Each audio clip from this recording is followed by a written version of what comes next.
నమస్తే అందరికీ. ఈరోజు మనం డిస్కస్ చేసే టాపిక్ వచ్చేసి మెటబాలిజం ఆఫ్ కార్బోహైడ్రేట్స్ అనమాట. సో ఈ టాపిక్కి వెళ్ళే ముందు మనం లాస్ట్ క్లాస్లో 2 క్వశ్చన్లు అడిగిండే. ఒకటి can protein be stored in the body directly అని, ఇంకోటి complete versus incomplete protein sources. First చూసుకుంటే చాలామంది మీరు అనేటప్పుడు వినే ఉంటారు యానిమల్ ప్రోటీన్ సోర్సెస్ అనేవి మంచివి, దాంట్లో ఫుల్ అంటే 9 ఎసెన్షియల్ అమైనో యాసిడ్స్ మనకు కావాల్సినవన్నీ కరెక్ట్ రేషియోస్లో ఉంటాయి అని అంటారు. బట్ ప్లాంట్ సోర్సెస్లో లైక్ అంటే apart from the dairy products అంటే మిల్క్, పెరుగు ఇట్లాంటివి కాకుండా ఇప్పుడు లెంటిల్స్, ఇప్పుడు పప్పులు, లేదంటే అన్నము, ఇట్లాంటి వాటిలలో ఇన్కంప్లీట్ ప్రోటీన్ సోర్సెస్ అది ఎసెన్షియల్ అమైనో యాసిడ్స్ అన్నీ ఉండవు అంటారు. బట్ టెక్నికల్గా చెప్పాలంటే అది కరెక్ట్ కాదు. ఎందుకంటే ప్లాంట్ సోర్సెస్ కూడా కంప్లీట్ ప్రోటీన్ సోర్సెసే. బట్ ఏంటంటే ఇప్పుడు మనకు 9 ఎసెన్షియల్ అమైనో యాసిడ్స్ మన బాడీకి కావాల్సిన ఏదైతే రేషియోస్ ఉంటాయి కదా, ఇది ఇంత ఉండాలి, ఇది ఇంత ఉండాలని, ఆ ప్లాంట్ సోర్సెస్ లేదంటే ఏదో ఒకటో రెండో మూడో మిస్సింగ్ ఉంటాయి అనమాట. లెట్స్ ఇప్పుడు అందుకే మనం ఏం చేస్తాము, దాల్ని రైస్తో కలిపి తినడము, చపాతీతో కలిపి తినడం, అంటే డిఫరెంట్ ఫుడ్స్ని కంబైన్ చేసి తింటూ ఉంటాం. ఇదే రీజన్ అనమాట. సో ఎప్పుడైనా మీరు ఎవరైనా అడిగినా కూడా plant sources are not incomplete, just that adequate అమౌంట్లో కావాల్సిన అమైనో యాసిడ్స్ అనేవి అందులో ఉండవు అంతే. సో అందుకే మనం డిఫరెంట్ ఫుడ్ కాంబినేషన్స్లో తింటే మనకు కావాల్సిన ప్రోటీన్ ఇంటేక్ హిట్ అవుతుంది. కాకపోతే ఏంటంటే ఇప్పుడు అంతా మనం తీసుకునే మొత్తం ఫుడ్ కూడా అలా తీసుకోవద్దు. సో కొంతవరకు ఏమంటారు కంప్లీట్ అమైనో యాసిడ్ ప్రొఫైల్స్ ఉన్న ఫుడ్స్ లైక్ ఇప్పుడు డైరీ ప్రోడక్ట్స్ ఉన్నాయి కదా, అలా పన్నీర్, తోఫు, సోయా ప్రోడక్ట్, ఇప్పుడు సోయా బీన్స్, మళ్ళీ సోయా చంక్స్ రాదు. సో ఇట్లాంటివి 2 కాంబినేషన్లో తీసుకుంటే మీకు బాడీకి కావాల్సిన నీడ్స్ అన్ని ఫుల్ఫిల్ అవుతాయి. సెకండ్ది can protein be stored in the body directly అని. షార్ట్ ఆన్సర్ చెప్పాలంటే నో. ప్రోటీన్ అనేది బాడీలో డైరెక్ట్గా బాడీ స్టోర్ చేసుకోలేదు. అన్లైక్ మన కార్బోహైడ్రేట్స్ ఎట్లయితే గ్లైకోజన్ లాగా అండ్ ఫ్యాట్ వచ్చేసి బాడీ ఫ్యాట్ లాగా స్టోర్ చేసుకుంటుందో, మన బాడీ ప్రోటీన్ లాగా స్టోర్ చేసుకోనీకి అసలు సౌలతే కల్పించలేదు. సో ఏమవుతుంది మరి ప్రోటీన్కి అంటే, లాస్ట్ క్లాస్లో మనం ఏం డిస్కస్ చేసినాము, ప్రోటీన్ అమైనో యాసిడ్ లాగా కన్వర్ట్ అయితే ఎండుకు వచ్చి సింగిల్ అమైనో యాసిడ్ లాగా, దాని తర్వాత డియామినేషన్ జరుగుతుంది. అంటే అమోనియా కాస్త యూరియాలాగా కన్వర్ట్ అయిపోయి బయటికి వెళ్ళిపోతుంది. మిగిలిన కార్బన్, హైడ్రోజన్, ఆక్సిజన్ ఉంటాయి కదా అమైనో యాసిడ్ ఇప్పుడు ఏదైతే దాంట్లో ప్రోటీన్లో, అవి కాస్త మన బాడీలీ ఫంక్షన్స్ లైక్ ఏమేమి చెప్పాం ప్రోటీన్ ఫంక్షన్స్, ఇప్పుడు hormone production, immunity, antibodies production and cells, new tissues, ఇవన్నీ చేసుకున్న తర్వాత ఎక్స్ట్రా ప్రోటీన్ ఏదైతే ఉంటుందో ఏదర్ ఒకటి బాడీ ఎనర్జీ లాగానన్నా దాన్ని స్పెండ్ చేస్తుంది, లేదు అంటే దాన్ని ఒక ప్రాసెస్ ఉంటుంది గ్లూకోనియోజెనిసిస్ అని, దాని ద్వారా గ్లూకోజ్ లాగానన్నా కన్వర్ట్ చేయగలుగుతుంది, లేదు అంటే ఫ్యాట్ లాగా కూడా స్టోర్ చేయగలుగుతుంది ఆఖరికి. బట్ ప్రోటీన్ని మజిల్ ప్రోటీన్లో అట్లా చెప్తూ ఉంటారు చాలామంది, అట్లా ఇంపాసిబుల్, అది కాదనమాట. సో ఏదైతే ప్రోటీన్ని గ్లూకోజ్ లాగా ఇట్లా కన్వర్ట్ చేయడం ఇవి ఉన్నాయి కదా ఫ్యాట్తో, ఇది చాలా ఇన్ఎఫిషియంట్ ప్రాసెస్ అనమాట. అంటే ఎప్పుడైతే మనకి కార్బ్స్ తక్కువ, ఫ్యాట్స్ చాలా తక్కువ ఉన్నప్పుడు బాడీ ఇప్పుడు ఫ్లైట్ మోడ్, ఇప్పుడు ఏదైతే స్టార్వేషన్ మోడ్ అంటాం కదా, అలాంటి టైంలో మాత్రమే ఇట్లా కన్వర్షన్ చేయదు. బట్ ప్రోటీన్ అనేది డైరెక్ట్గా స్టోర్ చేసుకోలేదు. ఎవరు అడిగినా మీరు గీదే ముచ్చట చెప్పాలి, గీదే ముచ్చట యాద పెట్టుకోవాలి, గుర్తుపెట్టుకోండి. నెక్స్ట్ కార్బోహైడ్రేట్స్ అంటే అసలు ఏంది? సింపుల్గా మనం వాడుక భాషలో ఏమనుకుంటాము, కార్బోహైడ్రేట్స్ని కార్బ్స్ అని పిలుస్తాం. ఏదైనా ఫుడ్ దేంతో తయారవుతుంది, కార్బన్, హైడ్రోజన్, ఆక్సిజన్, ఈ 3 కాంబినేషన్లోనే ఉంటుంది. ప్రోటీన్లో ఒక దాంట్లో నైట్రోజన్ ఎక్స్ట్రా ఉంటుంది. మీకు డౌట్ రావచ్చు, మరి ఫ్యాట్స్లో కూడా కార్బన్, హైడ్రోజన్, ఆక్సిజన్ ఉంటుంది, దీనికి దానికి తేడా అయిందని. ఇది ఏదైతే రేషియో ఉంటుంది కదా, కార్బన్ రేషియో, హైడ్రోజన్, ఆక్సిజన్, ఇది ఇందులో మూడిట్లో డిఫరెంట్ రేషియోస్లో ఉంటుంది అనమాట. అండ్ ఇది నాన్ ఎసెన్షియల్ అని రాసిన, మీకు ఆల్రెడీ చెప్పిన protein and fats are essential. ఎందుకు అంటే కార్బోహైడ్రేట్స్ ఏంది మన బాడీలో పోయిన తర్వాత గ్లూకోజ్ లాగా కన్వర్ట్ అవుతుంది, గ్లూకోజ్ ఎనర్జీ లాగా యూటిలైజ్ అవుతుంది కదా, దాని పర్పస్. బట్ మన ప్రోటీన్ అండ్ ఫ్యాట్స్ నుండి కూడా గ్లూకోనియోజెనిసిస్ అనే ప్రాసెస్ ద్వారా గ్లూకోజ్ లాగా కన్వర్ట్ చేసుకోగలుగుతుంది బాడీ. కానీ ఇప్పుడు ఈ కార్బోహైడ్రేట్స్ నుండి వచ్చిన గ్లూకోజ్ నుండి ప్రోటీన్ అండ్ ఫ్యాట్స్ లాగా కన్వర్ట్ చేయలేదన్నమాట. అందుకే ఇది నాన్ ఎసెన్షియల్. ఇది కార్బోహైడ్రేట్స్ తినకపోయినా బతుకుతారు, కానీ ప్రోటీన్ అండ్ ఫ్యాట్స్ తింటే బతకలేరు ఎక్కువ రోజులు. సమజేది కదా. అండ్ నెక్స్ట్ కార్బ్స్, ఏదైనా కార్బ్స్ తినండి, అన్నము, ఇప్పుడు రైస్, పొటాటో, ఏదైనా ఇట్లాంటి కార్బోహైడ్రేట్స్ ఏది తిన్నా కానీ, చాలా ఉన్నాయి ఎగ్జాంపుల్, ఏది తిన్నా కానీ అది లోపలికి ఏమవుతుంది అంటే గ్లూకోజ్ లాగా తయారవుతుంది. గ్లూకోజ్ లాగా ఏమవుతుంది, ఎనర్జీ లాగా యూటిలైజ్ చేసుకుంటుంది బాడీ. బట్ ఎక్స్ట్రా ఇప్పుడు మీరు ఎక్కువ రైస్ తినేసారు అనుకో, ఇప్పుడు కావాల్సింది యూటిలైజ్ చేసుకుంటుంది, తర్వాత ఎక్స్ట్రా మిగిలిపోయిన గ్లూకోజ్ ఉంటుంది కదా, దాన్ని ఏం చేస్తుంది అంటే బాడీ ఆ ఎక్స్ట్రా గ్లూకోజ్ని గ్లైకోజన్ లాగా స్టోర్ చేసుకుంటుంది. ఆ గ్లైకోజన్ ఎక్కడ స్టోర్ అవుతుంది అంటే మన బాడీలో లివర్ ఉంటుంది, లివర్, మజిల్స్ ఉంటాయి కదా, దీంట్లో మోస్ట్ ఆఫ్ ద గ్లైకోజన్ని బాడీ స్టోర్ చేసుకుంటుంది. దాంతో పాటు కొంచెం చాలా చిన్న చిన్న క్వాంటిటీస్‌లో ఆర్గాన్స్‌లో కొంచెం కిడ్నీస్‌లో అండ్ బ్రెయిన్‌లో గూడా గ్లైకోజన్ స్టోర్ చేసుకుంటదనమాట. ఓకేనా? But most of the glycogen అనేది మీ లివర్ అండ్ మజిల్స్‌లోనే స్టోర్ చేసుకుంటది. ఎప్పుడైతే మీకు తినకుండా ఉంటారు గదా! ఫాస్టింగ్ అప్పుడు ఇక్కడ స్టోర్ చేసుకున్న గ్లైకోజన్‌ని మళ్ళీ గ్లూకోజ్ లాగా బాడీ బ్రేక్ డౌన్ చేసుకొని ఎనర్జీకి యుటిలైజ్ చేసుకుంటది. అండ్ ఇప్పుడు చాలామంది మీరు ఏమని ఉంటారు, బ్లడ్ షుగర్, బ్లడ్ గ్లూకోజ్ అంటా ఉంటారు. ఏదైతే గ్లూకోజు, ఏదైతే మనం కార్బ్స్ తిన్నదాన్ని గ్లూకోజ్ లాగానే బ్లడ్ షుగర్, బ్లడ్ గ్లూకోజ్ ఎందుకు అంటారు బ్లడ్ అని పెడతారంటే, ఏదైతే ఈ గ్లూకోజ్ ఉంది ఏమంటారు కార్బ్స్ నుండి గ్లూకోజ్ అయితది కదా! అది బ్లడ్‌లోనే కలిసి మిగతా అన్నిటికి సప్లై అయితా ఉంటది. బ్లడ్‌లోనే తిరుగుతది ఉంటది కాబట్టి దాన్ని బ్లడ్ గ్లూకోజ్, బ్లడ్ షుగర్ అంటాం. ఓకేనా? ఇంతసేపు మనము కార్బోహైడ్రేట్స్ ఎందుకు ఎసెన్షియల్ కాదో డిస్కస్ చేసినాం కదా! బట్ కార్బోహైడ్రేట్స్ అనేవి చాలా ఇంపార్టెంట్ మ్యాక్రోన్యూట్రియంట్. ఎందుకంటే మన బ్రెయిన్ అనేది ఓన్లీ కార్బోహైడ్రేట్స్ అంటే గ్లూకోజ్‌ని మాత్రమే ఇష్టపడతదనమాట. ఎందుకంటే అది గ్లూకోజ్ నుండే రన్ అయితది. గ్లూకోజ్ నుండే ఎనర్జీ తయారు చేసుకుంటది. ఎందుకు అంటే దానికి మెయిన్‌గా 3 రీజన్స్ ఉన్నాయి. ఒకటొచ్చేసి క్విక్ ఎనర్జీ సోర్స్. మీరు ఏదైనా కార్బోహైడ్రేట్స్ తినంగానే తొందరగా దానికి గ్లూకోజ్ లాగా కన్వర్ట్ అయిపోయి క్విక్ ఎనర్జీ లాగా యుటిలైజ్ చేసుకోగలుగుతది. సో, అందుకే బ్రెయిన్‌కి ఇష్టం. ఒక రీజన్ అనమాట అది. సెకండ్ రీజన్ వచ్చేసి గ్లైకోజన్ స్టోర్స్. మీరు ఏదైతే ఫార్మ్ అయిన గ్లూకోజ్ గ్లైకోజన్ లాగా సింపుల్‌గా స్టోర్ అయిపోతది. అండ్ ఇంకో ఇంపార్టెంట్ విషయం ఏందంటే, ఇందాక చెప్పినట్టు బ్రెయిన్‌లో గూడా లోకల్ రిజర్వ్స్ ఉంటాయి. అంటే బ్రెయిన్‌లో గూడా డబ్బాలుంటాయన్నమాట. ఏదైతే గ్లైకోజన్ స్టోర్ చేసుకోవడానికి కొంచెం చాలా మైన్యూట్‌గా. సో, ఎప్పుడైనా అంటారు బాడీలో గ్లూకోజ్ లేకపోయినా గానీ, బ్రెయిన్‌లో స్టోర్ అయిన గ్లైకోజన్‌ని గ్లూకోజ్‌లా కన్వర్ట్ చేసి క్విక్‌లో అంటే వేరే ఎక్కడి నుండో తెచ్చుకొని యుటిలైజ్ చేసుకునే బదులు బ్రెయిన్‌లోనే ఉంటది గదా! కొంచెము. అది గూడా యుటిలైజ్ చేసుకుంటది. బట్ ఒక్కొక్కసారి ఏమైతది మీకు కళ్ళు తిరిగినట్టు అయితది. ఏం తినకుండా ఎక్కువసేపు ఉంటే ఏదైనా ఫుడ్ తినకుండా. ఎందుకు అంటే అదే ఇప్పుడు ఆర్గన్స్‌లో ఏమేమి ఆర్గన్స్‌లో ఉంటది. ఇప్పుడు కిడ్నీస్‌లో కూడా కొంచెం స్టోర్ అయితది. లివర్‌లో అండ్ మజిల్స్‌లో ఉంటది కదా! అది యుటిలైజ్ అయిపోయింది. మీరు ఫాస్టింగ్ ఉన్నప్పుడు ఏమైతది జనరల్‌గా అంటే కిడ్నీస్‌లో, మజిల్స్‌లో ఉన్నది యుటిలైజ్ అయిపోయి అంతా యుటిలైజ్ అయిపోయిన తర్వాత కూడా బ్రెయిన్‌లో కూడా గ్లైకోజన్ కూడా యుటిలైజ్ అయిపోయిన తర్వాత ఇంకా ఎనర్జీ ఉంటది కదా! అప్పుడే అట్లా సడెన్‌గా కళ్ళు తిరిగినట్టు అనిపిస్తదనమాట. అది main reason. Glycogen stores deplete అయిపోవడం వల్ల. సో, అప్పుడు మన వేరే ఇప్పుడు మన ప్రోటీన్ అండ్ ఫ్యాట్స్ నుండి గ్లూకోనియోజెనిసిస్‌లో గ్లూకోజ్ లాగా కన్వర్ట్ చేసుకొని అప్పుడు యుటిలైజ్ అవుతది. ఆ ప్రాసెస్‌లో నువ్వు కళ్ళు తిరిగి పడిపోతావు, మళ్ళీ లేస్తావు. ఇదంతా ముచ్చట జరుగుతదనమాట. సో, గ్లైకోజన్ స్టోర్స్ అనేవి రెడీలీ అవైలబుల్ ఉంటది కాబట్టి సెకండ్ రీజన్ బ్రెయిన్ గ్లూకోజ్‌నే చూజ్ చేసుకోవడానికి. థర్డ్ మెయిన్ రీజన్ ఏందంటే మీ బ్రెయిన్ ఉంది. మీ బ్రెయిన్ చుట్టూ ఒక లేయర్ ఉంటదనమాట. ఏమంటారు నెట్వర్క్ ఆఫ్ సెల్స్‌తో ఏమంటారు ఏదైనా సెల్సే. దాని చుట్టూ ఉన్న ఒక లేయర్ ఉంటది. ఆ ప్రొటెక్టివ్ లేయర్ అనమాట. అదేందంటే ఇప్పుడు మన బాడీలో బ్లడ్ ఉంటది గదా! ఆ బ్లడ్‌కి, బ్రెయిన్‌కి సెపరేట్ చేస్తది ఆ లైన్. బ్లడ్ పాస్ చేయదు లోపలికి. సో, ఏంటంటే ఈ బ్లడ్ బ్రెయిన్ బారియర్ అనేది గ్లూకోజ్‌ని ఈజీగా లోపలికి తీసుకెళ్తదనమాట. అంటే పాస్ చేస్తది. అలౌ చేస్తది. సింపుల్‌గా చెప్పాలంటే. ఎందుకంటే గ్లూకోజ్ అనేది చాలా చిన్నది. చాలా ఇది ఏందంటే వాటర్ సాల్యుబుల్ మాలిక్యూల్ అనమాట గ్లూకోజ్ అనేది. చాలా సింపుల్ సో, ఈజీగా లోపలికెళ్తది, బయటికొస్తది. సో, అందుకే ఇది థర్డ్ రీజన్ అనమాట.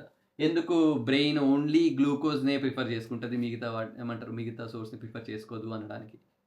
సో, కార్బోహైడ్రేట్స్ ఫంక్షన్స్ విషయానికొస్తే ఫస్ట్ ఇది మీకు తెలిసిందే. It's a primary energy source. Primary preferred energy source. And second ఇది brain function. So, brain always గ్లూకోజ్‌నే ప్రిఫర్ చేస్తది. సో, దేని నుండి గ్లూకోజ్ తొందరగా వస్తది అంటే కార్బోహైడ్రేట్స్. సో, అది ఒక ఫంక్షన్. అండ్ నెక్స్ట్‌ది గ్లైకోజన్ స్టోరేజ్. ఇప్పుడు ఎక్స్‌ట్రా గ్లూకోజ్‌ని ఏం చేస్తది బాడీ గ్లైకోజన్ లాగా స్టోర్ చేసుకుంటది లివర్‌లో అండ్ మజిల్స్‌లో. అవసరం ఉన్నప్పుడు అది దాన్ని బ్రేక్ డౌన్ చేసుకొని ఎనర్జీ లాగా యుటిలైజ్ చేసుకుంటది. అదొక ఫంక్షన్. నెక్స్ట్‌ది protein sparing. సింపుల్‌గా చెప్పాలంటే మీరు మజిల్ లాస్ అని వింటూ ఉంటారు. ఇది ఎప్పుడు జరుగుతది అంటే లెట్స్ సే మీరు బాడీలో అసలు కార్బోహైడ్రేట్సే తింటలేరు. ఓకేనా? మీకు గ్లైకోజన్ స్టోర్స్ అన్నీ డిప్లీట్ అయిపోయినాయి.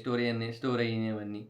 అప్పుడు ఏం చేస్తదంటే body next point of contact amino acids. అంటే మజిల్స్ దగ్గర స్టోర్ అయిన అమైనో యాసిడ్స్ ఉంటాయి కదా! బేసిక్‌గా ఈ అమైనో యాసిడ్స్ ప్రోటీన్ పనేంది వేరే బాడీలీ ఫంక్షన్స్ ఉంటాయి కదా! లే వేరే బిల్డ్ చేయడము, లేదంటే కొత్త సెల్స్ అండ్ వేరే ఫంక్షన్స్ ఆల్రెడీ డిస్కస్ చేసినాం. మళ్ళీ చెప్పదలుచుకోలేదు. సో, అవి కాకుండా దానిది నెక్స్ట్ ఏమంటారు ఎప్పుడైతే కార్బ్స్ లేవో నెక్స్ట్ అక్కడి నుండి వచ్చేసి గ్లూకోనియోజెనిసిస్ ద్వారా గ్లూకోజ్‌లా కన్వర్ట్ అయ్యి అప్పుడు బాడీ యుటిలైజ్ చేసుకుంటది. అప్పుడు ఏంది కాకపోతే ఆ యుటిలైజ్ చేసుకున్నప్పుడు ఏమైతది మజిల్స్‌కి కావాల్సిన అమైనో యాసిడ్స్ దొరకవు కదా! అప్పుడు మజిల్ లాస్ అయ్యే ఛాన్సెస్ ఉంటాయి. దాన్నే ప్రోటీన్ స్పేరింగ్ అంటాం జనరల్‌గా. అంటే ప్రోటీన్‌ని అవసరమైన దాన్ని కాకుండా ఇట్లా గ్లూకోజ్‌లాగా కన్వర్ట్ చేసుకుంటది. ఓకేనా? And cellular communication and structure. ఇప్పుడు మనం ఆల్రెడీ డిస్కస్ చేసినాము, ప్రోటీన్ ఒక ఫంక్షన్ ఉండే సెల్యులర్ సిగ్నలింగ్ అని. అంటే ఒక సెల్ మాట్లాడుకుంటాయి అదే ఏదో కమ్యూనికేషన్ ఉంటుంది కదా. అది కార్బ్స్ కూడా ఫంక్షన్ ఏమంటారు, కార్బ్స్ కూడా దానికి హెల్ప్ చేస్తుంది అనమాట. ఒకదానికి సెల్యులర్ సిగ్నలింగ్ అండ్ ప్రోటీన్ చేసే చాలా పనులు కూడా కార్బోహైడ్రేట్స్ కూడా దానిలో పాలు పంచుకుంటుంది. ఓకేనా. And fuel for exercise. మీరు ఎప్పుడైనా ఫ్యూల్ ఫర్ ఎక్సర్సైజ్ అంటే ఎప్పుడైనా గుర్తుపెట్టుకోండి, వర్కౌట్కి ముందు వర్కౌట్ తర్వాత పక్కా కాప్స్ పెట్టుకోవాలి. ఎందుకు అంటే మీకు వర్కౌట్ చేయడానికి ఏం కావాలి, ఎనర్జీ కావాలి. సో ఫస్ట్ ప్రిఫర్డ్ సోర్స్ ఏంది, కార్బోహైడ్రేట్స్. అందుకే ఎప్పుడు మీరు డైట్ ప్లాన్ ఎవరికైనా డిజైన్ చేస్తున్నా, ఎప్పుడైనా లెట్స్ కార్బోహైడ్రేట్స్ తక్కువ ఉన్నప్పుడు ఎక్కువ కార్బోహైడ్రేట్స్ వర్కౌట్కి ముందు వర్కౌట్కి తర్వాత ఉండేలాగా మీరు ప్లాన్స్ క్రియేట్ చేయాలన్నమాట. సో దట్ ఏంటంటే వర్కౌట్ చేసేటప్పుడు ఫుల్ ఎనర్జీ ఉంటుంది ఏమంటారు ముందు తీసుకుంటే, తర్వాత తొందరగా ఇప్పుడు ఏమంటారు ఆల్రెడీ డిప్లీట్ అయిపోయి ఉంటాయి, తర్వాత రిప్లేస్ చేసుకోవడానికి కూడా కాప్స్ హెల్ప్ చేసేది తొందరగా గ్లూకోజ్ని ఫామ్ చేయడానికి. లేదు అంటే ఏమవుతుంది, మజిల్ లాస్ అయ్యే ఛాన్సెస్ ఎక్కువ ఉంటాయి. ఎందుకు అంటే కాప్స్ అయినప్పుడు నెక్స్ట్ ప్రిఫర్డ్ సోర్స్ ఏంది, అమైనో యాసిడ్స్ అంటే ప్రోటీన్. సో అందుకే మీరు గమనించరు లేదా, ఎప్పుడైనా ఏమంటారు బాడీలో గ్లూకోజ్ లేనప్పుడు, ఎనర్జీ లేనప్పుడు కళ్ళు తిరిగి పడిపోతారు. ఎందుకంటే బ్లడ్లో కూడా డిప్లీట్ అయిపోయినాయి స్టోర్స్ అన్నీ, ఇక లేవు ఎక్కడ. సో అందుకే అట్లాంటి వాళ్ళకి ఇమ్మీడియట్గా గ్లూకోజ్ ఎక్కిస్తారు. సో దట్ ఏంటంటే బ్లడ్లో కలిసిపోయి డైరెక్ట్గా కావాల్సిన వాటికి అన్నిటికీ అది సప్లై అవుతుందని. ఎందుకు తినరు అంటే తిన్నా కూడా డైజెస్ట్ అవ్వడానికి కూడా ఎనర్జీ కావాలి. సో కంప్లీట్గా ఉన్నప్పుడు ఇక మనకి గ్లూకోజే ఆప్షన్ అనమాట. సో కాప్స్ని మనము 2 విధాలుగా కేటగరైజ్ చేస్తాము, simple carbs and complex carbs అని. ఫస్ట్ సింపుల్ కాప్స్ చూద్దాము. సింపుల్ కాప్స్ అంటే ఏం లేదు, 1 లేదా 1 or 2 షుగర్ మాలిక్యూల్స్ ఉంటే దాన్నే సింపుల్ కాప్స్ అంటాము. దాంట్లో కూడా మనకి 2 కేటగిరీస్ ఉంటాయి లోపల, సబ్ కేటగిరీస్. అవి ఏంటంటే మోనోసాకరైడ్స్ అండ్ డైసాకరైడ్స్. పేర్లోనే ఉంది, మోనో అంటే 1, డై అంటే 2. మోనోసాకరైడ్స్ అంటే 1 షుగర్ యూనిట్ ఉంటే దాన్ని మోనోసాకరైడ్ అంటాం. అదే 2 మోనోసాకరైడ్స్ కలిస్తే దాన్ని డైసాకరైడ్స్ అంటాం. సో ఇప్పుడు మనం ప్రోటీన్లో మనం ఏమనుకున్నాము, ఏం ప్రోటీన్ తిన్నా కానీ లాస్ట్కి వచ్చి ఒక సింగిల్ అమైనో యాసిడ్ లాగా కన్వర్ట్ అవుతుంది. అదే కార్బోహైడ్రేట్స్ ఏవి తిన్నా కానీ లాస్ట్కి వచ్చి ఒక సింగిల్ షుగర్ యూనిట్ లాగా కన్వర్ట్ అవుతుంది. అంటే సింగిల్ మోనోసాకరైడ్ లాగా ఎండ్ వచ్చేసి మోనోసాకరైడ్ అనమాట. ప్రోటీన్కి అమైనో యాసిడ్ ఎట్లనో కాప్స్లో మోనోసాకరైడ్ అట్లా. ఇంకా దానికంటే చిన్నగా బ్రేక్ డౌన్ చేయలేదు, బాడీకి ఆ పాసిబిలిటీ లేదు. అదే ఎండ్ ప్రోడక్ట్. ఓకేనా. 2 మోనోసాకరైడ్స్ కలిసి ఉంటే దాన్ని డైసాకరైడ్ అంటాం. ఎట్లా కలిసి, ఏదో ఒక అట్రాక్షన్ ఉండాలి. ఇప్పుడు పెళ్ళమ్మగుడు ఎట్లా అట్రాక్షన్ ఉంటుందో అట్లనే 2 మోనోసాకరైడ్స్కి మిడిల్లో ఏదైతే అట్రాక్షన్ ఉంటుందో దాన్నే గ్లైకోసిడిక్ బాండ్ అనే దాంతో కలిసి ఉంటే దాన్ని డైసాకరైడ్ అంటాం. ఓకేనా. నెక్స్ట్ది ఇప్పుడు మోనోసాకరైడ్స్లో కూడా కేటగిరీస్ ఉంటాయి, మళ్ళీ సబ్ కేటగిరీస్. అండ్ డైసాకరైడ్స్లో కూడా ఉంటాయి, అవేందో ఇప్పుడు చూద్దాం. సో మోనోసాకరైడ్స్లో మనకి 3 ఉంటాయి, glucose, fructose and galactose. Glucose గురించి ఆల్రెడీ డిస్కస్ చేసినాం కాబట్టి నేను మళ్ళీ చెప్పట్లేదు. ఫ్రక్టోజ్ ఇది naturally occurring sweetest form of sugar అనమాట. సో అండ్ సింపుల్గా చెప్పాలంటే హనీలో ఆల్మోస్ట్ 50% ఫ్రక్టోజ్ ఉంటుంది. అందుకే హనీ అనేది అంత స్వీట్గా ఉంటుంది, న్యాచురల్ అకరింగ్. అండ్ నెక్స్ట్ వచ్చేసి గెలక్టోస్. అంటే ఇంకో డౌట్ రావచ్చు దీనికంటే ముందు మీకు, ఎందుకు అన్ని మోనోసాకరైడ్సే కదా, ఎందుకు ఫ్రక్టోసే ఎందుకు అంత స్వీట్గా ఉంటుంది అంటే, ఇట్ డిపెండ్స్ ఆన్ అది కెమికల్ స్ట్రక్చర్ ఉంటుంది కదా, ఏదైతే కెమికల్ అరేంజ్మెంట్ ఉంటుంది కదా, దాన్ని బట్టి అది డిపెండ్ అవుతుంది అనమాట, ఏది స్వీట్గా ఉంటుంది ఏది స్వీట్గా ఉండదు అనేది. నెక్స్ట్ వచ్చేసి గెలక్టోస్ అంటే ఏం లేదు, సింపుల్గా మన మ్యామల్స్ అంటే ఏదైతే మన human breast milk and cows and బఫెలోస్లో ఉండే మిల్క్ గ్లూకోజ్ అండ్ లాక్టోస్ కలుస్తాయో అప్పుడే గెలక్టోస్ తయారవుతుంది. సింపుల్గా దీన్నే మిల్క్ షుగర్ అంటాం. ఎందుకంటే గ్లూకోజ్ బ్లడ్లో ఉంటే ఏమైంది, మనం బ్లడ్ షుగర్ అన్నాం. అదే గ్లూకోజ్ మిల్క్లో ఉంటే మిల్క్ షుగర్ అంటున్నాం, గంతే ముచ్చట. సో ఎగ్జాంపుల్ తీసుకుందాము. ఇది చెప్పా కదా, హనీ ఈజ్ న్యాచురల్లీ అకరింగ్ అని. లేకపోతే ఎందుకు అంటే హనీలో చూసుకుంటే మీకు 50% ఫ్రక్టోస్, 44% ఇదేమంటారు గ్లూకోజ్ అండ్ 4% గెలక్టోస్ ఉంటుంది అండ్ 2% మాల్టోస్. మళ్ళీ డిస్కస్ చేద్దాం, ఇది నెక్స్ట్ డైసాకరైడ్లో ఉంటుంది అది. సో అందుకే ఇది స్వీట్గా ఉంటుంది. అదే మ్యాపిల్ సిరప్లో చూసుకున్నాం అనుకోండి, 1% మాత్రమే ఫ్రక్టోస్ ఉంటుంది. అందుకే మ్యాపిల్ సిరప్ అనేది సప్పగా ఉంటుంది, స్వీట్గా ఉండదు. అండ్ 3% గెలక్టోస్, 3% గ్లూకోజ్ అండ్ 96% సుక్రోజ్ ఉంటుంది. మోనోసాకరైడ్స్ ఎట్లయితే 3 ఉంటాయో గట్లనే డైసాకరైడ్స్ కూడా 3 ఉంటాయి అన్నమాట, sucrose, lactose and maltose. So sucrose అంటే ఇది మోస్ట్ న్యాచురల్లీ అక్కరింగ్ స్వీట్నర్. ఓకేనా, మీరు ఇంట్లో చూస్తారు టేబుల్ షుగర్ అంటాం మనం బేసిక్గా. సో ఎక్కడైనా మీరు ఎక్కడ చూసినా ఇదే కనబడుతుంది. సో అందుకే మోస్ట్ న్యాచురల్ స్వీట్నర్ అంటాం దీన్ని. సుక్రోజ్ ఎక్కడెక్కడ ఉంటుంది అంటే ఫ్రూట్స్లో, వెజ్జీస్లో, అండ్ ఎక్కువ శాతం షుగర్ ఏడికెళ్ళి వస్తుంది మనకి షుగర్ కేన్ నుండి. సో అందుకే ఇది మోస్ట్ అన్నిటికంటే ఎక్కువ ఎక్కడ దొరుకుతుంది అంటే షుగర్ కేన్. ఫ్రూట్స్లో, వెజిటేబుల్స్లో కూడా ఉంటుంది, కానీ తక్కువ క్వాంటిటీస్లో ఉంటుంది ఈ సుక్రోజ్. మనం ఇందాక అనుకున్నాము డైసాకరైడ్ అంటే ఏంది, రెండు మోనోలు కలిస్తే మోనోసాకరైడ్.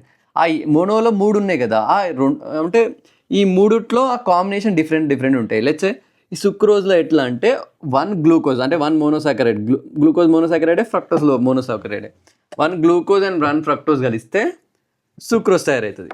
అట్లనే లాక్టోస్ రావాలంటే 1 గ్లూకోజ్ అండ్ 1 గెలక్టోస్. ఇందాక గెలక్టోస్ అంటే ఏమనుకున్నాము, గ్లూకోజ్ అండ్ లాక్టోస్, ఇక్కడ వైస్ వర్సా అంతే. అండ్ ఇప్పుడు లాక్టోస్ ఉంది, చాలామందికి మీరు వినే ఉంటారు లాక్టోస్ ఇంటాలరెన్స్ అంటాము. అంటే ఏదైనా డైరీ ప్రొడక్ట్స్, మిల్క్ ప్రొడక్ట్స్ తీసుకున్నప్పుడు డైజెస్ట్ అవ్వవు, మిల్క్, కర్డ్ ఇట్లాంటివి. ఎందుకు అంటే లాక్టోస్ మన బాడీలో డైజెస్ట్ అవ్వాలి అంటే మన స్మాల్ ఇంటెస్టైన్ ఉంటుంది కదా, ఆ లైనింగ్ దగ్గర లాక్టేస్ అని ఒక ఎంజైమ్ తయారవుతుంది అనమాట. ఆ ఎంజైమ్ ప్రొడక్షన్ మంచిగా ఉంటే, సఫిషియెంట్ క్వాంటిటీస్ ఉంటేనే మనం ఏదైనా మిల్క్ ప్రొడక్ట్స్ తీసుకుంటే లాక్టోస్ ఉన్న ఇప్పుడు మిల్క్ ప్రొడక్ట్స్ ఉంటాయి కదా, అవి డైజెస్ట్ అవుతాయి. లేదు అంటే డైజెస్ట్ అవ్వవు. సో మరి ఆప్షన్ ఏంది ఇప్పుడు అట్లాంటి వాళ్ళు ఇక పక్క అయినా ఇష్టము డైజెస్ట్ అవ్వకుండా మేము తీసుకుంటాము అనేటోళ్ళకి ఏంటి అంటే, మనకి మెడికల్ షాప్లో లాక్టేస్ ఎంజైమ్ అవి దొరుకుతాయి. సో ఎప్పుడైనా మిల్క్ ఎక్కువ క్వాంటిటీస్లో తీసుకుంటున్నప్పుడు దాంతోపాటు ఈ లాక్టేస్ ఎంజైమ్ కూడా అది కన్జ్యూమ్ చేసాం అనుకో, మంచిగా డైజెషన్ అనమాట. ఇది ఒక చిట్కాలాగా అనుకోవచ్చు.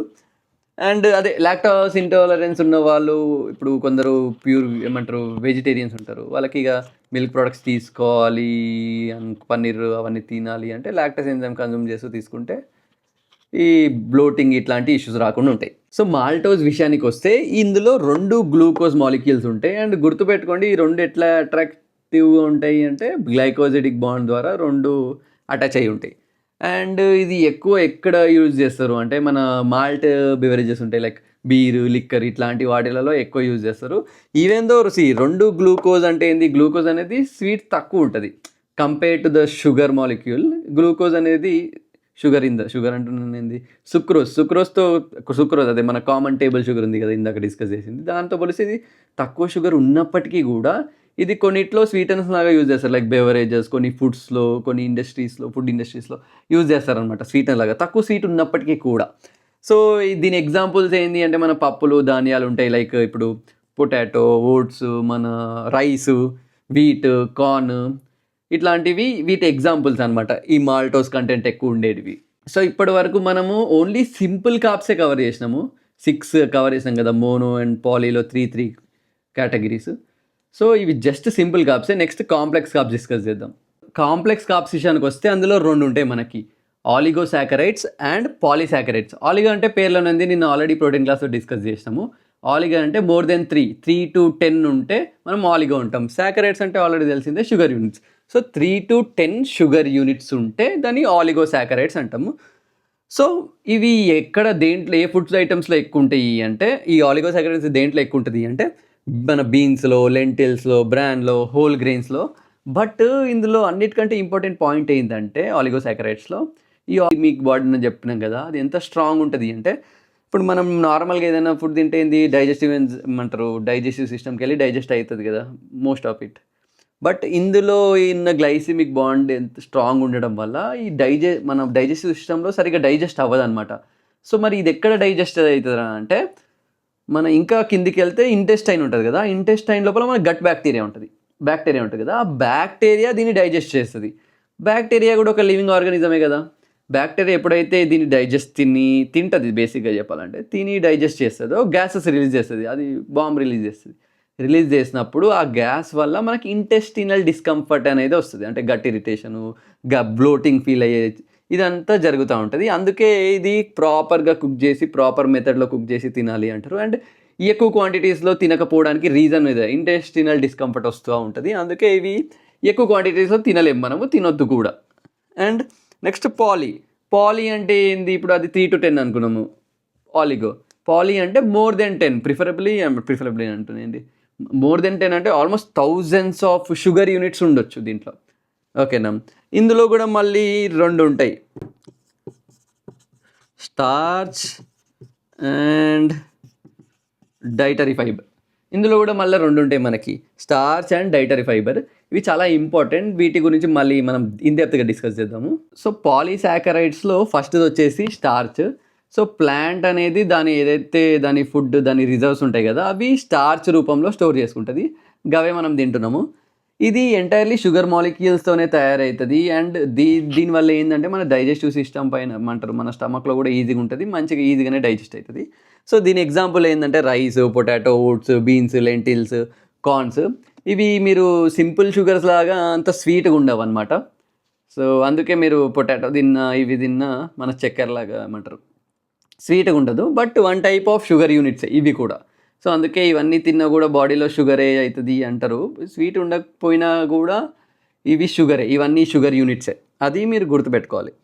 అండ్ స్వీట్ ఉండవు. అండ్ ఇందులో అన్నిటికంటే హైలైట్ ఏంటంటే ఈ స్టార్చ్ ఐటమ్స్ని ఇవి ఉన్నాయి కదా, ఈ పొటాటో, రైస్, ఇవన్నీ ఎప్పుడైతే రిపీటెడ్ హీటింగ్ అండ్ కూలింగ్, అంటే ఇప్పుడు లెట్స్ సే మీరు అన్నం వండిరు, ఫ్రిడ్జ్లో పెట్టిరు, మళ్ళీ తీసి హీటింగ్, మళ్ళీ కూలింగ్, ఇట్లా చేయడం వల్ల నార్మల్గా స్టార్చ్లో రెసిస్టెంట్ స్టార్చ్ ఇంప్రూవ్ అవుతుంది అనమాట. దానికి ఆపోజిట్ రెసిస్టెంట్ స్టార్చ్ ఇంప్రూవ్ అవడం వల్ల ఏంటంటే నార్మల్గా అయితే తొందరగా డైజెస్ట్ అయిపోతుంది, బ్లడ్ షుగర్ స్పైక్ అవుతుంది, ఇది అవుతుంది. బట్ ఇట్లా రిపీటెడ్ హీటింగ్ కూలింగ్ చేయడం వల్ల ఏమవుతుంది అంటే ఇందులో రెసిస్టెంట్ స్టార్చ్ ఇంప్రూవ్ అవడం వల్ల డైజెషన్ అనేది స్లో డౌన్ అవుతుంది. డైజెషన్ స్లో డౌన్ అయితే ఏమవుతుంది, ఎనర్జీ స్లోగా, అంటే గ్లూకోజ్ స్లోగా రిలీజ్ అవుతుంది బ్లడ్ షుగర్ లెవెల్స్ కూడా మంచిగా నీట్గా ఉంటాయి. ఇట్లా పైకి, ఇట్లా కిందికి, పైకి కిందికి, ఇట్లా వేవ్స్ లాగా జరగవు అనమాట. అది మనకి అందుకే డయాబెటీస్ పేషెంట్స్కి చాలామంది డాక్టర్స్ ఏం ప్రిస్క్రైబ్ చేస్తారంటే ఇట్లా వేడి అన్నం తినకుండా చల్లన్నం తినండి, ఫ్రిడ్జ్లో స్టోర్ చేసుకొని మళ్ళీ హీట్ చేసుకొని తినండి కావాలంటే. ఎందుకంటే దానివల్ల రెసిస్టెన్స్ చార్జ్ ఇంప్రూవ్ అయ్యి బ్లడ్ షుగర్ స్పైక్ అవ్వకుండా ఉంటుంది, మళ్ళీ బ్లడ్ క్రాష్ అవ్వకుండా కూడా ఉంటుంది దానివల్ల. సో ఇది చాలా ఇంపార్టెంట్ పాయింట్, మీరు ఎవరు చెప్పరు, బట్ ఇది చాలా ఇంపార్టెంట్, గుర్తుపెట్టుకోండి. ఏవి గుర్తుపెట్టుకొని ఇది మాత్రం గుర్తుపెట్టుకోండి. అంతేకాదు ఈ రెసిస్టెన్స్ స్టార్చ్ అనేది మీ గట్ బ్యాక్టీరియా కూడా ఫుడ్ లాగా పనిచేస్తుంది. సో అవి కూడా హెల్తీగా ఉంటుంది, మీ గట్ కూడా మంచిగా ఉంటుంది. నెక్స్ట్ డైటరీ ఫైబర్ విషయానికి వస్తే ఇది చాలా ఇంపార్టెంట్. ఎందుకంటే మీరు ఏదైనా ఇప్పుడు సింపుల్ కార్బ్స్ తినేసారు అనుకో, సింపుల్ కార్బ్స్ ఎక్కువ ఉన్న ఫుడ్ తిన్నారనుకోండి, ఏమవుతుంది జనరల్గా తొందరగా డైజెస్ట్ అయిపోయి తొందరగా మోనోసాకరైడ్ ఎండ్ ప్రోడక్ట్లో మోనోసాకరైడ్ గ్లూకోజ్గా కన్వర్ట్ అయిపోయి బ్లడ్ కలిపిపోయి స్పైక్ అయ్యి మళ్ళీ క్రాష్ అవ్వడం, ఇట్లా బ్లడ్ షుగర్ లెవెల్స్ అటు ఇటు అయ్యే ఛాన్సెస్ ఉంటాయి. సో ఎప్పుడైతే ఈ డైటరీ ఫైబర్ ఇప్పుడు ఏదైనా ఫుడ్ ఓన్లీ ఇది ఓన్లీ పాలీ ఓన్లీ ఆలిగోతో ఉండదు. ఏదైనా ఫుడ్ ఎట్లుంటుంది, కాంబినేషన్ ఉంటుంది. పాలీసాకరైడ్, ఆలిగోసాకరైడ్, మోనో, డై ఇవన్నీ కాంబినేషన్లో ఉంటుంది ఫుడ్. ఏది ఎక్కువ ఉంది అనే దాన్ని బట్టి మనం అది తొందరగా డైజెస్ట్ అవుతుందా, స్లోగా డైజెస్ట్ అవుతుందా అనేది డిసైడ్ అవుతుంది బాడీలో. సో ఈ డైటరీ ఫైబర్ అందులో ఎక్కువ ఉంటే ఏమవుతుంది అంటే డైటరీ ఫైబర్ అనేది మన స్టమక్లో డైజెస్టివ్ ఎంజైమ్స్ ద్వారా డైజెస్ట్ అవ్వదు. ఇప్పుడు ఇది స్టమక్ ఉంది, తిన్నారు ఫైబర్, ఇక్కడ డైజెస్ట్ అవ్వదు. నెక్స్ట్ ఎక్కడికి వెళ్తుంది, స్మాల్ ఇంటెస్టైన్కి వెళ్తుంది. ఈ స్మాల్ ఇంటెస్టైన్లో కూడా ఇది డైజెస్ట్ అవ్వదు అనమాట. నెక్స్ట్ లార్జ్ ఇంటెస్టైన్కి వెళ్తుంది. అక్కడ ఉండే గట్ బ్యాక్టీరియా దీన్ని మెటబాలైజ్ చేయడానికి ట్రై చేస్తుంది. అప్పుడు ఏమవుతుంది, అది తింటుంది, అప్పుడు గ్యాస్ రిలీజ్ చేస్తుంది. దానివల్లనే బ్లోటింగ్, స్టమక్ డిస్కంఫర్ట్, ఓకేనా, ఇవన్నీ జరుగుతూ ఉంటాయి. ఈ ఫైబర్ అనేది ఏంటంటే బల్క్ మ్యాటర్ యాడ్ చేస్తుంది. మీ ఏదైతే స్టూల్ ఉంటుంది కదా, దానివల్ల అది ఈజీగా పాస్ అవుతుంది. అందుకే ఫైబర్ తక్కువ ఉంటే ఈ స్టూల్ పాస్ అవ్వడానికి కష్టమవుతుంది. మరీ ఎక్కువ తిన్నా కూడా ఈ గ్యాసెస్ ఎక్కువై ఈ స్టమక్ డిస్కంఫర్ట్ అవుతూ ఉంటుంది, ఓకేనా. అందుకే ఫైబర్ అనేది కావాల్సినంత తీసుకుంటే సరిపోతుంది. మరీ ఎక్కువ తీసుకున్న ప్రాబ్లమే, తక్కువ తీసుకున్న ప్రాబ్లమే, ఓకేనా. అందుకే ఇప్పుడు ఎవరైతే మన షుగర్ పేషెంట్స్ ఉంటారు కదా, వీళ్ళకి ఏంటంటే ఈ డైటరీ ఫైబర్ రిచ్ ఉన్న foods, complex carbs, resistant starch ఉన్న ఫుడ్స్ తీస్తారు. సో దట్ ఏంటంటే వాళ్ళకి బ్లడ్ షుగర్ ఏమంటారు లెవెల్స్ అనేవి స్లోగా రైజ్ అవుతాయి. అంటే ఇట్లా సడన్గా రైజ్ అయ్యి తగ్గవు, ఇవి ఎక్కువ ఉన్న ఫుడ్స్ ఉంటాయి. ఎందుకంటే సింపుల్ కార్బ్స్తోని డైటరీ ఫైబర్ ఉందనుకో, అన్నీ ఇప్పుడు ఒక ఫుడ్లో 2 కలిపి తీసుకున్నాం అనుకో, సపరేట్ డైజెస్ట్ అవ్వవు, 2 కలిపే డైజెస్ట్ అవుతూ వెళ్తాయి. అంటే ఈ ఫైబర్ ఏంటంటే ఆ మామూలు సింపుల్ కార్బ్స్ని కూడా స్లో డౌన్ చేస్తుంది అనమాట డైజెషన్. సో అర్థమైందని అనుకుంటున్నా, కొంచెం అటు ఇటు ఉంటుంది, బట్ ఒక 2-3 సార్లు చూడండి క్లారిటీ వస్తుంది. బట్ వన్స్ మీరు ఇవి అర్థం చేసుకున్నారు అనుకోండి, చెప్తున్నా కదా, ప్రతిదీ సింపుల్ అయిపోతుంది మీకు లైఫ్. సో అదే ఇప్పుడు గ్యాస్ ఫామ్ అయింది ఏంది, మోస్ట్లీ మీథేన్ అండ్ హైడ్రోజన్ ఉంటుంది. అందుకే ఎప్పుడైనా మీరు గుర్తు పెట్టుకుని ఉంటే స్ప్రౌట్స్ ఇట్లాంటి ఫైబర్ రిచ్ ఫుడ్స్ తిన్నప్పుడు ఎక్కువ గ్యాస్ వస్తూ ఉంటుంది అనమాట. సో గది రీజన్. సో ఎప్పుడైనా మీరు డైట్ ప్రిపేర్ చేసేటప్పుడు ఎట్లా ఉండాలి అంటే అన్ని కాంబినేషన్, ఇప్పుడు కాంప్లెక్స్ కార్బ్స్ మనం డిస్కస్ చేసిన రెసిస్టెంట్ స్టార్చ్, డైటరీ ఫైబర్, ఇవన్నీ కాంబినేషన్లో ఉంటాయి. ఏంటంటే మీ గట్లో ఉండే లార్జ్ ఇంటెస్టైన్ ఉండే బ్యాక్టీరియా అనేది హెల్దీగా ఉంటుంది. దానివల్ల మీరు కూడా హెల్దీగా ఉంటారు. ఏదో డైలాగ్ ఉంటుంది తెలుగులో, గట్ బ్యాక్టీరియా మంచిగా ఉంటే బాడీ మొత్తం మంచిగా ఉంటుంది, సంథింగ్ నాకు గుర్తులేదు. మీకు తెలిస్తే కమెంట్ చేయండి, తెలుసుకుంటా నేను. ఓకేనా? నేను మీకు చెప్తున్నా కదా, మీరు కూడా నాకు కూడా ఏదో కొంత నేర్పిస్తే నేను కూడా నేర్చుకుంటాను. Because knowledge is sharing. అంటే షేర్ చేసుకుంటేనే కదా నాలెడ్జ్ పెరిగేది. The main reason I'm sharing. ఇదంతా నాకు అవసరం ఏముంది ఫ్రీగా చెప్పడం. నేను చెప్తే నాకు కూడా ఇంకా బెటర్ ఇంప్రూవ్ అవుతుంది. ఇంకా మీరేమైనా ఇంకా మోర్ నాలెడ్జబుల్ పర్సన్స్ ఉంటే నాకు కూడా ఇంకా సజెస్ట్ చేస్తారు, ఇది ఇలా ఇది ఇలా ఇంకా ఇది బెటర్గా చెప్పొచ్చు అని. సో గదే ముచ్చట. ఓకేనా?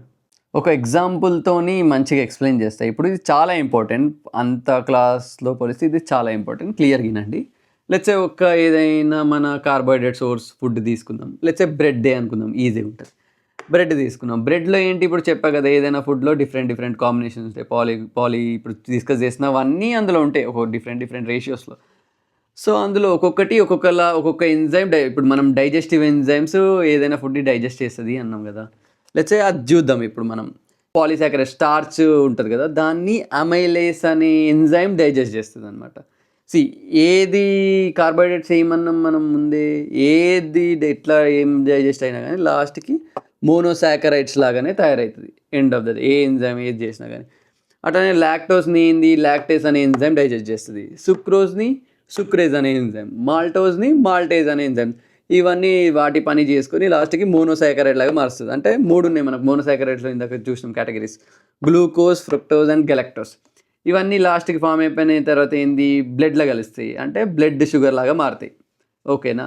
ఇప్పుడు బ్లడ్ షుగర్ లాగా మారినాక ఏమవుతుంది అనుకుంటారు, తర్వాత మన ప్యాంక్రియాస్ ఉంది కదా, ఇన్సులిన్ రిలీజ్ చేస్తుంది. ఎందుకు ఈ ఇన్సులిన్ ఏం చేస్తుంది అంటే, చెయ్యి పట్టుకొని, అరే బాబు నువ్వు ఇక్కడికి వెళ్ళి ఎనర్జీ లాగా యూటిలైజ్ అవ్వు, ఈ ఆర్గన్ మజిల్స్లోకి వెళ్ళి స్టోర్ అవ్వు, గ్లైకోజన్ లాగా ఏమంటారు లివర్లోకి వెళ్ళి స్టోర్ అవ్వు, కొద్దిగా బ్రెయిన్ దగ్గరికి తీసుకెళ్ళి వదిలేస్తుంది, కొంచెం కిడ్నీస్లో తీసుకెళ్ళి వెళ్తుంది, కొంచెం డిఫరెంట్ కొంచెం అక్కడక్కడ వదిలేస్తుంది. బట్ ఒకటేసారి ఎక్కువ క్వాంటిటీస్లో మీరు కార్బోహైడ్రేట్స్ తీసుకున్నారనుకో, ఎక్కువ గ్లూకోజ్ లాగా మారిపోతుంది. అది ప్యాంక్రియాస్ అంతగానం ఇన్సులిన్ రిలీజ్ చేయలేక అప్పుడే బ్లడ్లో షుగర్ స్పైక్ అవ్వడము, అప్పుడే మనం ఇట్లాంటి టైంలోనే మనకి మెటబాలిక్ ఇట్లా లాంగ్ రన్లో అవుతా ఏమవుతుంది అంటే మెటబాలిక్ డిసార్డర్స్ తయారవుతాయి. ఎట్లా మనకి ఇప్పుడు హై షుగరు, మళ్ళీ కొలెస్ట్రాల్, షుగరు, బీపీ ఇవన్నీ పెరుగుతూ ఉంటాయి అన్నమాట బాడీలో. సో అందుకే మనకి ఈ బ్లడ్ షుగర్ కంట్రోల్లో పెట్టుకోవడం రీజన్ అనమాట రెసిస్టెంట్. అంటే ఇప్పుడు డైరెక్ట్గా మన డైటరీ ఫైబర్ యాడ్ చేసుకోవడం, రెసిస్టెంట్ స్టార్చ్ యాడ్ చేసుకోవడం, మనం తినే ఫుడ్లలో తక్కువ అంటే మరీ ఎక్కువ క్వాంటిటీస్లో తినకుండా తక్కువ క్వాంటిటీస్లో తినడము. ఓకేనా? సో ఇవన్నీ మనం పాటిస్తూ ఉండాలి. అంటే డైట్ డిజైన్ చేసినా కూడా ఇవన్నీ మనకి ఐడియా ఉంటే మనం బెటర్గా డిజైన్ చేయొచ్చు ఏదైనా డైట్ ప్లాన్ కానీ. ఓకేనా? సో గది ముచ్చట. సో ఇంతటితో మన కార్బోహైడ్రేట్స్ క్లాస్కి ముగింపు. సో మీకు ఇప్పటికీ ఐడియా వచ్చి ఉంటుంది. ఇప్పుడు లాస్ట్ క్లాస్లో ఏంటి, మనము ప్రోటీన్ తిన్నప్పుడు ఎండ్లో మనకు అమైనో యాసిడ్ లాగా అయ్యేంతవరకు ఏమేమి అయితే మిడిల్లో చూసాం. ఇప్పుడు కూడా ఏ కార్బోహైడ్రేట్స్ తిన్నా అందులో ఏమేమి అంటే సింపుల్ కార్బ్స్, కాంప్లెక్స్ కార్బ్స్, అందులో మళ్ళీ డిఫరెంట్ కేటగిరీస్ ఉన్నాయి కదా, అవన్నిటి గురించి తెలుసుకున్నాము. అండ్ ఏది కార్బోహైడ్రేట్ తిన్నా ఎండ్కి వచ్చేది మోనోసాకరైడ్, అంటే ఈ గ్లూకోజ్ లాగానే, గ్లూకోజ్, ఫ్రక్టోజ్, గెలక్టోజ్ లాగానే మారుతుంది. సో ఈ మిడిల్లో ఏమేమి జరుగుతున్నాయి, ఏమేమి ఇన్వాల్వ్ అవుతున్నాయి, ఏమేమి ఎంజైమ్స్, అసలు ఎందుకు డైటరీ ఫైబరు, ఎందుకు రెసిస్టెంట్ స్టార్చ్, కాంప్లెక్స్ కార్బ్స్ ఎందుకు, సింపుల్ కార్బ్స్ ఎందుకు, ఇవన్నీ డిస్కస్ చేసినాము. ఇవి చాలా ఇంపార్టెంట్. ఇప్పుడు ఏదైతే మనము మొన్న చూసిన ప్రోటీన్ క్లాస్, ఇప్పుడు కార్బోహైడ్రేట్స్, నెక్స్ట్ ఫ్యాట్స్. కొద్దిగా ఫ్యాట్స్ అనేది కాంప్లెక్స్ ఉంటుంది, బట్ సింపుల్గా అంటే జస్ట్ ఒక 2-3 టైమ్స్ చూస్తే మీకు క్లారిటీ వస్తుంది. ఫస్ట్లో ఎవరికైనా, నేను ఫస్ట్లో క్లాస్ వినేటప్పుడు కూడా ఏంది ఇవన్నీ బయోకెమిస్ట్రీ మనకెందుకు అనుకునేవాడిని. బట్ లేటర్ ఆన్ మీకు అర్థమవుతుంది చూస్తూ అరే ఇంత సింపులా ఇవి అని చెప్పేసి. బట్ జస్ట్ అర్థమయ్యేంత వరకే. వన్స్ అర్థమైతే ఆడుకుంటారు. సో గది ముచ్చట. ఏమైనా డౌట్స్ ఉంటే అడగండి. ఈరోజైతే క్వశ్చన్స్ ఏం లేవు. ఏమైనా డౌట్స్ ఉంటే అడగండి. మీరు అడుగుతా ఉంటేనే నాకు గూడా అరే! చూస్తున్నారు జనాలు ఇంకా మోటివేషన్ ఒస్తది నాకు గూడా. ఇప్పటికీ సెల్ఫ్ మోటివేటెడ్ అంటే వ్యూస్ రాకపోయినా సెల్ఫ్ మోటివేటెడ్ అయ్యి చేస్తున్నా. బట్ నాకొక నమ్మకం ఒక ఒక ఇద్దరికి హెల్ప్ అయినా గానీ నాకు చాలు. ఒక ఇద్దరికి 10 మందికి హెల్ప్ అయినా నాకు చాలు. చెప్తున్నా గదా! మీరు చూసినా చూడకపోయినా నా నాలెడ్జ్ అయితే ఇంప్రూవ్ అయితది. మీకు చెప్తూ ఈ కెమెరాలో చూస్తూ చెప్తూ చెప్పా గదా! ఇద్దరు చూసినా చాలు. గది. సో, ఏమైనా సజెషన్స్ ఉంటే చెప్పండి. ఇంకేమైనా బెటర్‌గా చెప్పాలన్నా, ఇంకా పెద్ద ప్లేస్‌లో, పెద్ద బోర్డ్‌లో చెప్పాలన్నా, లేదు ఇది బెటర్‌గానే ఉంది అంటే జస్ట్ ఒక చిన్న కామెంట్ ఓకేనా? నాకు చాలా హ్యాపీనెస్ ఇస్తది అది. ఒక కామెంట్ చూస్తే ఓకేనా? సో, గది ముచ్చట. సో, జాగ్రత్తగుండండి. హెల్తీగుండండి. ఏదైనా ఉంటే కమెంట్‌లో అడగండి. లేదంటే ఇన్‌స్టాగ్రామ్‌లో పింగ్ జేయండి. యూట్యూబ్‌లో అడిగినా ఫైన్. ఓకేనా? ఒక వాట్సాప్ గ్రూప్ క్రియేట్ చేసి ఇక్కడ లింక్ మెన్షన్ చేస్తాను డిస్క్రిప్షన్‌లో. అది జాయిన్ అవ్వండి. అక్కడ మీరు ఇంకా ఫర్దర్ డౌట్స్ ఏమైనా ఉంటే నాతో డైరెక్ట్ కాంటాక్ట్‌లో అయి కూడా అడగొచ్చు. లెట్స్ సీ ఎలా ఎళ్తుందో చూద్దాం. ఇది ఇంకా సెకండ్ క్లాసే కదా! లేటర్ ఆన్ మనం ఎళ్ళే కొద్దీ ఇంకా నోట్స్ కూడా ప్రిపేర్ చేయాలి. ఓకేనా? సో, బట్ మీ నోట్స్ అయితే మీరు ప్రిపేర్ చేసుకోండి. నా పైన నమ్మకం పెట్టుకోకండి నోట్స్ ఇస్తాను అని చెప్పేసి. బికాజ్ మీకు కావాల్సిన ఇన్ఫర్మేషన్ అంతా ఇస్తున్నాను. బట్ ఇంకా కొద్దిగా ఎక్కువ ఇవ్వచ్చు నోట్స్‌లో. బట్ నోట్స్ అయితే ప్రిపేర్ చేసుకోండి. ఓకేనా? అప్పుడే మీరు బెటర్‌గా గుర్తుపెట్టుకోగలుగుతారు. ఎక్కువ రోజులు గుర్తుంటది. ఎక్కువ బెటర్‌గా అండర్‌స్టాండ్ చేసుకోగలుగుతారు మీకు మీరు. ఓకేనా? ఫైన్. See you then. మళ్ళీ నెక్స్ట్ క్లాస్‌లో కలుద్దాం. బాయ్.